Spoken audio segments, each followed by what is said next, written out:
you give us your predictions? Who do you think is going to be? Who's going to be on it? Standing. So I would say, honestly, I think Danny's going to die. I think Arya's going to kill Danny. I don't know if she's going to kill Great One first, take his face, and then kill Danny that way or what, but I just think what Danny did, I don't think John is going to stand by her anymore. I don't think Arya is standing by her, especially with Sansa probably pushing her out. So you think Arya is going to be? Nah, Sansa's going to take it.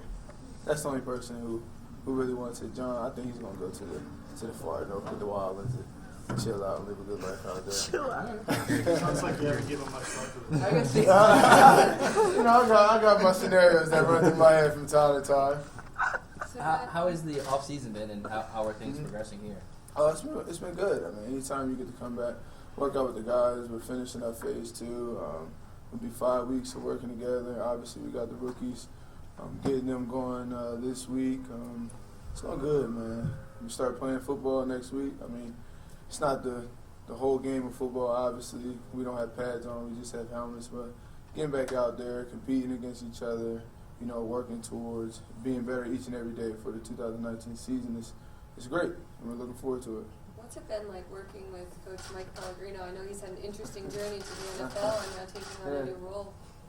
It's been great. I mean, obviously, like you said, his transition to the NFL was nothing sort of traditional, but each and every day he comes in with his work hat on, working hard, doing whatever he can to make sure that we're prepared to be better football players.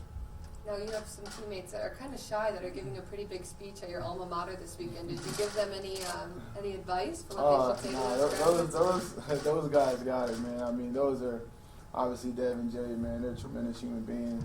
I told them, if you just speak from the heart, you'll be good, because just what they've been through, their journey to the NFL is different, but they had bumps along the road, and it made them who they are. They're tremendous activists in the community.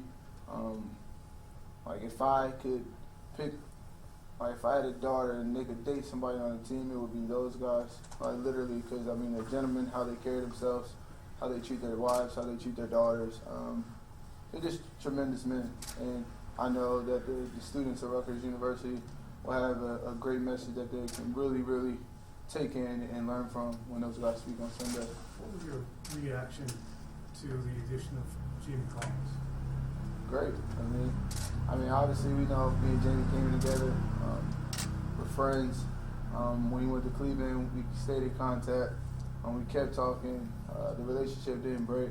But I mean, we all know Jamie's he's a tremendous football player. Athletic ability out through the roof, and just got to come in here, do what he do, and then earn his spot wherever it is, and play hard and help us try to win football games.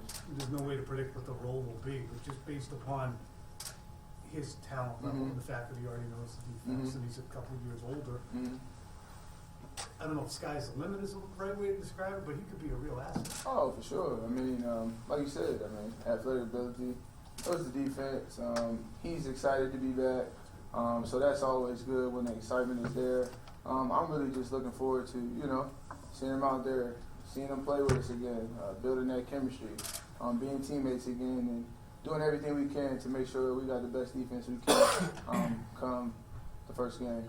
I know Dante said at the time when he got traded, he was shocked. I think a lot of guys. Were you in the same boat back in 2016 when he got traded? You were like, oh my God. For sure. I mean, he was a Pro Bowler, second team All-Pro like the year before. So anytime that happens, you're shocked. And I think more so just because it's your friend. I mean, I think that was probably one of the first, real, eye-opening experiences where I realized that, this is a business. Because, like I said, we came in together, great friends. And then he's here one moment, and then the next moment, he's all the way in Cleveland. Yeah. Was it crazy? Was it crazy at all?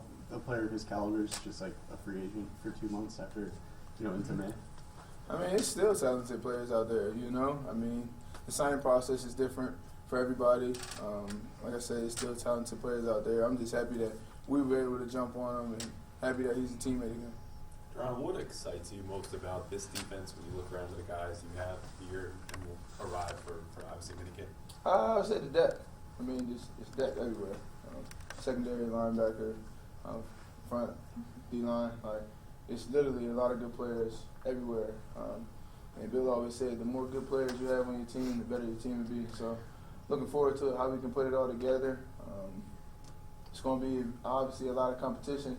Who's going to be out there, but it's going to make us all better. And then, when you encounter coaching changes like you guys have this off season, how important is that depth and that chemistry between you guys to come together? well, we talk about coaching changes. This coaching changes each and every year, and I think Coach Belichick does a great job of just putting it out there and letting us know it's going to be coaching changes. It's going to be players leaving, but at the end of the day, we just got to make sure that we go out there, we work hard, we take the coaching from the classroom, take it to the field, and do everything we can to make sure that, we can play good football. Because the more we worry about, the coaching changes and all that, it's the less we're focused on playing good football. And as long as we do that, I feel like we'll be all right. How did you see depth last year play a role in what you guys were able to do, the last couple months of the season and obviously in the playoffs? Played a huge role. Just where we were able to swing different guys. We had Jay Jones playing a little safety, J Mac playing some safety. We had KC covering the tight end a little bit. Chung playing a little bit of linebacker, moving Dev around a little bit too. So it's key. Because the way we play defense, everything's kind of matchup based. So whoever we feel has the best matchups is going to be out there and playing. And when you can do that, and when you can have the depth like we had obviously last year, and then hopefully this year, it'll make our defense a lot more multiple and give offenses more problems. How big of a deal would you say is it who's calling the play, whether it's Coach Belichick or Flores last year? Coach Belichick, he's Coach Belichick. So if he's calling the plays, I think we're going to be all right. I don't know who's calling the plays. Obviously, we're still about to get in OTAs, but at the end of the day, man, Coach Belichick is going to have a great plan. He's going to make sure we're ready to go. If it's him, if it's somebody else, I think we're going to be all right. We obviously make a big deal out of that as Yeah. Do you feel like it's like a little bit overblown? Oh yeah, for sure. We got to think about this man called the defense for the Giants, and they won 2 Super Bowls, and coach, Lawrence Taylor and stuff. So I think if he's calling the plays, I think we'll be all right.